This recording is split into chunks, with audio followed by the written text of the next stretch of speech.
Hey everyone, welcome back. In this video, I'll show you how to set your default printer in Windows 11. So make sure to watch till the end. First of all, click on the Start menu.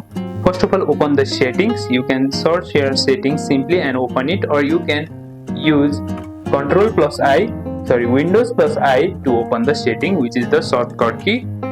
Then second step is to go to the printers and scanner. In the setting, click on Bluetooth and devices on the left.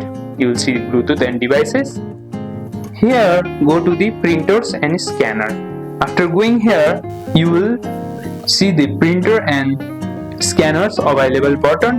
Then choose printer and scanners. Then turn off automatic setting. By default, Windows manages your printer automatically. Scroll down and turn off option that says let Windows manage my default printer. You will see you can turn this off. Now choose your printer. Now select the printer you want as default. You will see, or you can add the devices from here. And that's it. Your chosen printer is now set as default in Windows 11. Super quick and easy. If this video helped, don't forget to like, share and subscribe for more Windows 11 tips, and I'll see you in the next one.